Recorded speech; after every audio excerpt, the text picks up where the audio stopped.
Bonjour à toutes et tous, bienvenue dans les coulisses du Grand Lyon. Mon invité du jour, Anne Bruniera, la députée. Bonjour. Bonjour. Alors vous êtes aussi l'ancienne adjointe à l'éducation. En cette rentrée, comment vous trouvez que l'équipe municipale en place se débrouille ?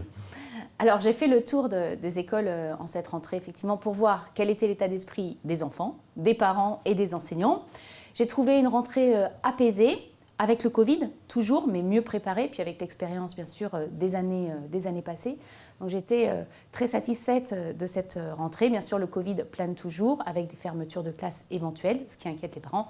Et puis le sujet d'inquiétude, le jour de la rentrée, c'était bien sûr la grève des cantines. Voilà.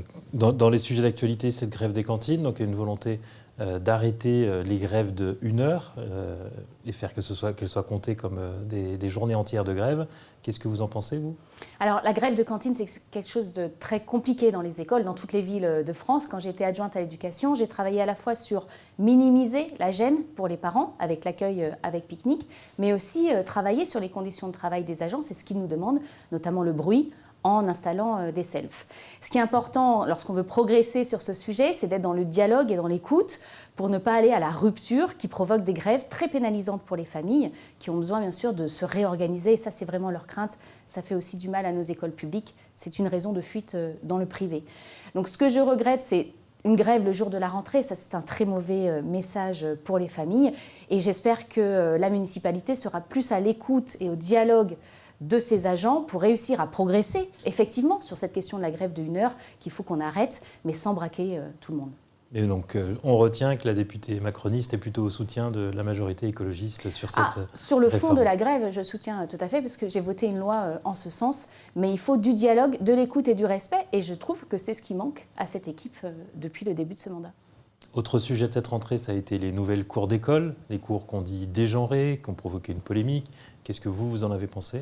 Alors, je pense qu'on partage le souhait que les cours d'école soient mieux utilisés, mais pour le bien des enfants et en écoutant les enfants. Moi, je n'aime pas l'expression de cours dégenrés. Ce n'est pas des cours dégenrés dont nous avons besoin. Qui n'est d'ailleurs pas utilisé par la mairie, mais plutôt par ses opposants. Oui, alors ça a fait beaucoup parler. La question du foot, notamment, la question du foot a toujours été un problème dans nos cours, car il utilise le centre de la cour et relègue les autres enfants et les autres jeux sur le côté. Pour avancer sur ces sujets, et je l'avais fait quand j'étais adjointe à l'éducation, on dialogue avec les enfants, on travaille avec des associations qui nous aident dans ce dialogue-là, on annonce aux enfants ce qu'on va faire, on leur explique et ensuite on dialogue avec eux.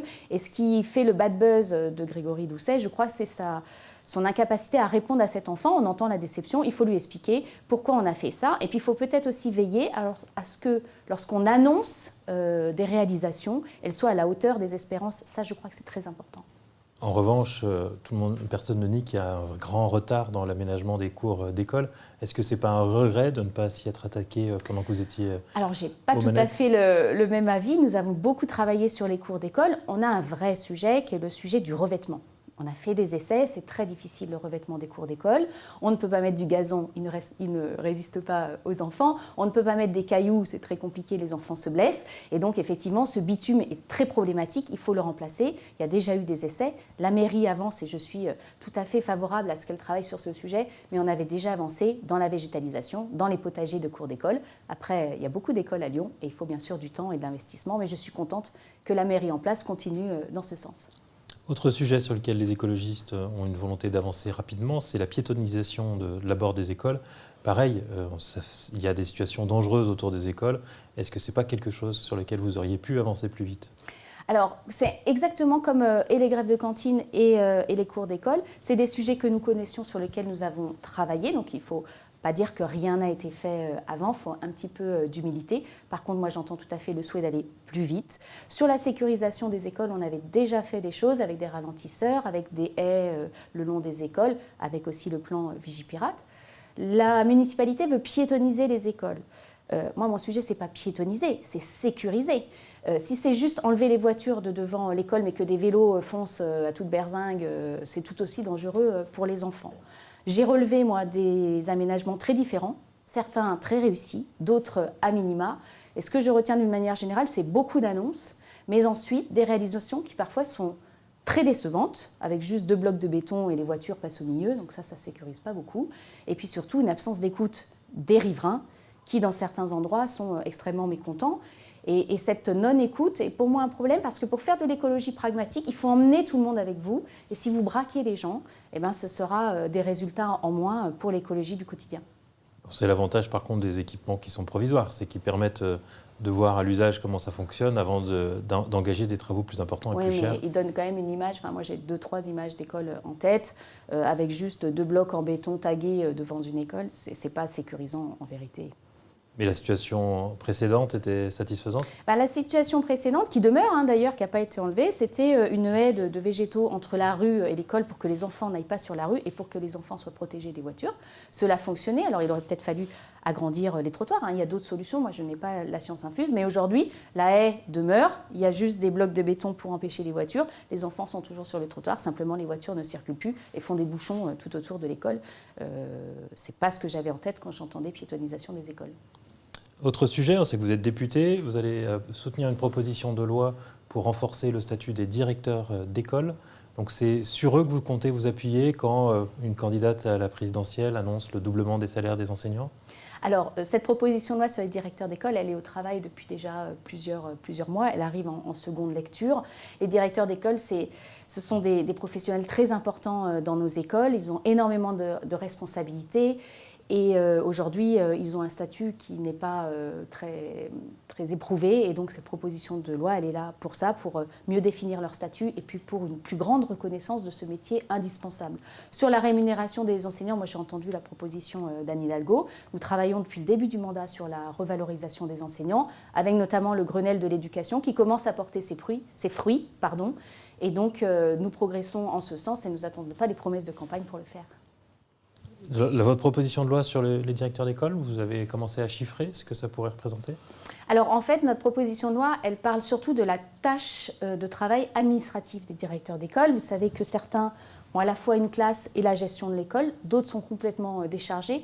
Et notre volonté, c'est de les décharger plus largement. Et donc ça se compte effectivement en nombre de postes. Et c'est tous les débats que nous allons avoir cette semaine. On a dit un mot d'Anne Hidalgo, c'était le congrès du Parti socialiste ce week-end à Villeurbanne. Vous êtes allé voir vos anciens camarades ? Du tout. Du tout, les ponts sont coupés ? J'étais sur le terrain ce samedi, il y avait beaucoup d'événements. Et d'ailleurs, le plaisir de cette rentrée de revoir des événements de quartier. Et donc, je n'ai suivi, j'avoue, que d'un œil ce congrès du PS. Donc les ponts sont coupés avec vos anciens camarades ? Alors, les ponts, non, parce que je suis dans le dialogue et pour la peine, nous travaillons avec tous les partis, avec tous les élus et c'est quelque chose de très important pour moi. Et puis, j'observe bien sûr les idées des uns et des autres avec intérêt. Mais je suis très bien politiquement à La République En Marche et je n'ai aucun regret d'avoir quitté le Parti socialiste. On entre dans une année de campagne électorale. Vous soutiendrez Emmanuel Macron, j'imagine. Il n'y a pas de surprise de ce point de vue-là. Bien sûr, j'espère qu'il sera candidat et je ferai tout ce qu'il faut pour qu'il soit Comment réélu. vous voyez cette campagne ? Comment vous la voyez démarrer ? Alors moi, je vois une campagne plutôt tardive. Nous avons de nombreux sujets à travailler en cette rentrée. La gestion du Covid, la relance qui nous occupe énormément. Nous aurons un projet de loi de finances à l'automne qui sera le dernier du mandat, très important. Et puis des propositions de loi, des projets de loi que nous avons travaillés, qu'il nous faut finaliser avant la fin de la session parlementaire qui est fin février. Et je pense que nous passerons en mode campagne après. Moi, j'ai toujours dit qu'il fallait faire les choses dans le bon ordre, une chose après l'autre. On finit le mandat et on passera en campagne ensuite. On sait qu'au sein de la majorité macroniste, vous êtes plutôt sur la gauche, dans la branche territoire de progrès, avec Jean-Yves Le Drian, Olivier Dussopt. Est-ce que vous n'êtes pas un peu peiné de voir qu'en cette fin de mandat, on sent que le président donne plutôt des gages du côté de la droite ? On a le sentiment que la campagne va se jouer plutôt du côté de Xavier Bertrand, Éric Zemmour, Marine Le Pen, et que c'est là qu'il faut les draguer. Moi, je suis venue à La République En Marche pour dépasser ce qu'on disait, dépasser les clivages. Dans notre groupe à La République En Marche, il y a des gens qui viennent de la gauche, il y a des gens qui viennent de la droite, des écolos.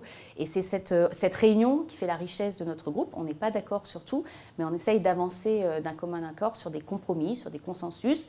Et si aujourd'hui, effectivement, tout le monde nous dit que nous sommes droitisés, moi, je retiens quand même de nombreuses mesures dites de gauche, puisqu'il faut les étiqueter, comme le dédoublement des classes, comme le quoi qu'il en coûte, comme le reste à charge zéro, comme la revalorisation d'un certain nombre d'allocations, comme par exemple l'allocation adulte handicapé. Et ce qui me marque, c'est que mes collègues qui étaient députés socialistes sous l'ancien mandat disent qu'on a plus fait sur ce mandat de leurs propositions à l'époque que ne l'ont fait les députés et le gouvernement de François Hollande. Donc je réfute un peu ce procès en droitisation. Nous sommes et de droite et de gauche, nous faisons des mesures pragmatiques qui vont et qui répondent surtout aux besoins des Français.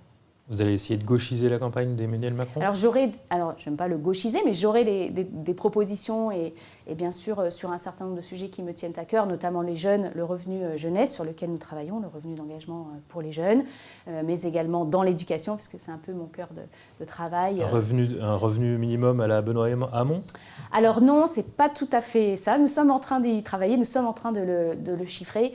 Le Covid a révélé des difficultés que nous connaissions déjà, mais qui se sont aggravées pour nos jeunes, notamment dans leurs parcours, qui sont assez chaotiques aujourd'hui, entre formation, chômage, retour en formation. Et donc c'est une sorte de revenu filet de sécurité pour leur permettre de partir dans la vie en s'engageant sur le chemin qu'ils auront choisi. Et vous serez donc candidate aux prochaines législatives? Le moment venu, je serai candidate aux élections législatives, oui. Mais ce n'est pas aujourd'hui. Anne Brugnera, je vous remercie. Et Merci à vous. Je vous dis à demain pour une nouvelle émission des coulisses du Grand Lyon.